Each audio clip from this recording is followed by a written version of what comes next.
प्रीति और कुणाल का 6 साल के प्रेम संबंध ने आज एक मोड़ पर आकर दम तोड़ दिया। मेडिकल कॉलेज में एडमिशन लेते ही प्रथम वर्ष में ही दोनों की दोस्ती हुई। दोनों को धीरे धीरे समझ में आने लगा कि एक दूसरे को चाहने लगे हैं। दोनों एक दूसरे को डेटिंग करने लगे। कभी किसी कॉफ़ी हाउस में बैठकर घंटों करते तो कभी किसी थिएटर में बैठकर कोई मनपसंद मूवी देखते। कॉलेज में भी दोनों के रिश्ते की चर्चा होने लगी। सभी बातों से बेफिक्र दोनों आपस में मस्त थे। देखते ही देखते 4 साल कैसे गुजर गए पता नहीं चला। दोनों MBBS डॉक्टर हो गए। PG करने के लिए दोनों को अलग अलग शहर जाना पड़ा।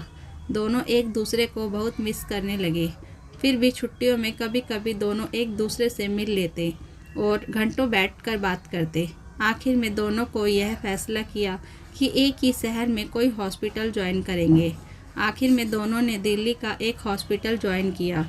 जब किराए के फ्लैट में रहने की बात आई तो दोनों ही परेशान थे, क्योंकि दिल्ली जैसे शहर में किराया बहुत अधिक होता है। ऐसे में कुणाल ने प्रीति को एक साथ रहने का ऑफ़र दिया। एक साथ रहना अर्थात लिव इन रिलेशनशिप में? प्रीति ने पूछा। हाँ, शादी से पहले एक साथ रहने का अर्थ तो लिव इन रिलेशनशिप ही होता है प्रीति, परंतु मेरे घर वाले पसंद नहीं करेंगे। घर वालों को बताने की आवश्यकता ही क्या है, कह देना अलग फ्लैट में रहते हैं। मैं घर वालों से झूठ नहीं बोल सकती, मुझे ऐसे संस्कार नहीं मिले हैं। झूठ बोलने की आवश्यकता ही क्या है, उनको पता ही नहीं चलेगा। कभी अगर मेरे मॉम डैड मुझसे मिलने आए तब क्या कहूँगी, तब तो पता चल जाएगा। मैं अपने मॉम डैड से झूठ नहीं बोल सकती और ना ही मेरा मन लिव इन रिलेशनशिप के लिए मान रहा है। तुम कितनी कंजर्वेटिव ख्याल की हो। इस युग की लड़कियां तो ऐसी नहीं होती हैं। आजकल इस रिलेशन को तो बहुत ही नॉर्मल तरीके से लिया जाता है। छोटे छोटे शहरों में भी लड़कियां लिव इन रिलेशनशिप में रहती हैं और हम तो महानगर में हैं। कम ऑन प्रीति, कैसे घिसे पिटे विचार लेकर चलती हो तुम। घिसे पिटे ही सही, जो संस्कार मेरे मॉम डैड ने मुझे दिए हैं, मैं उन संस्कारों का दिल से इज्जत करती हूँ और शादी से पहले किसी लड़के से शारीरिक संबंध बनाने में परहेज करती हूँ, क्योंकि मैं खुद का इज्जत करना जानती हूँ। एक काम क्यों नहीं करते हो तुम? तुम्हारे मॉम डैड से कहो कि मेरे मॉम डैड से शादी की बात करें। हम दोनों ही अब डॉक्टर बन गए हैं, अब तो शादी कर सकते हैं। शादी हो जाएगी तो फिर कोई प्रॉब्लम ही नहीं है। क्या इतनी जल्दी शादी? अभी अभी तो हम डॉक्टर बने हैं और एक दूसरे को इतने अच्छे से समझ भी नहीं पाए। 6 साल हो गए हमारे रिलेशन को। तुम कह रहे हो एक दूसरे को समझ नहीं पाए, और क्या समझना चाहते हो? मैं तो एक साथ रहकर ही समझना चाहता हूँ कि हम एक दूसरे के लायक हैं कि नहीं। लिव इन रिलेशनशिप में रहकर यही तो समझा जाता है। फिर अगर लगेगा कि हम एक दूसरे के लायक नहीं हैं या एक दूसरे से मन भर जाएगा तो क्या करेंगे? प्रीति का प्रश्न। तो अलग हो जाएंगे, दूसरा जीवन साथी ढूंढ लेंगे। But are you mad Kunal? तुम्हें पता भी है तुम क्या कह रहे हो? हाँ हाँ, अच्छी तरह पता है। तो अब तक क्या तुम मुझसे प्यार का नाटक करते रहे? बस तुम्हें समझ रहा था, परंतु अभी तक कुछ समझ में नहीं आया।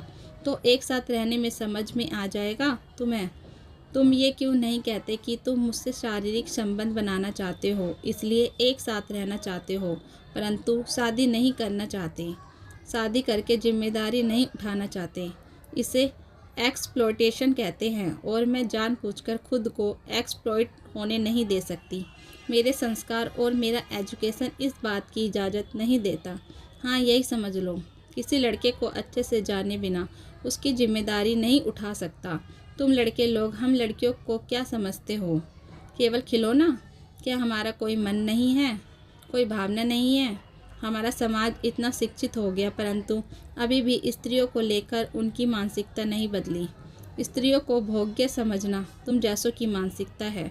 तुम अच्छे से समझ लो, मैं उन लड़कियों में से नहीं हूँ कि तुम मुझे एक्सप्लॉइट कर सको।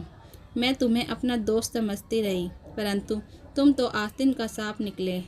तुमने अपने बुरे विचारों की जहर से मेरी भावना को आहत कर दिया, खिलवाड़ किया मेरी भावना से, परंतु मुझे अपनी भावनाओं पर पूरा नियंत्रण है।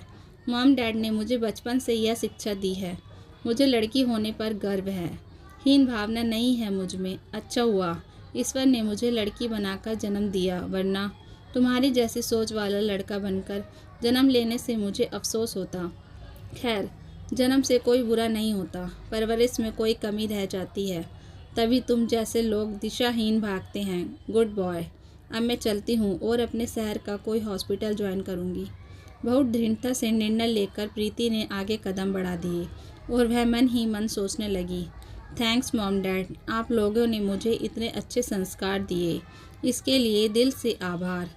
काश कि सभी पेरेंट्स अपने बच्चों को चाहे लड़का हो या लड़की, दोनों को अच्छे संस्कार देकर बड़ा करें, तो ऐसी स्थिति उत्पन्न ही नहीं होगी। कुणाल प्रीति और उसके कॉन्फिडेंस को पीछे से केवल देखता रह गया, उसे रोकने का उसमें साहस नहीं था। तो दोस्तों, इस कहानी को लेकर आपकी क्या राय है, कमेंट बॉक्स में ज़रूर बताएं। और अगर कहानी अच्छी लगी हो तो प्लीज़ लाइक करें। अगर आपने हमारे चैनल को अभी तक सब्सक्राइब नहीं किया तो ज़रूर कर लीजिए। तो मिलते हैं ऐसी ही मोटिवेशनल कहानी के साथ। Thank you for watching.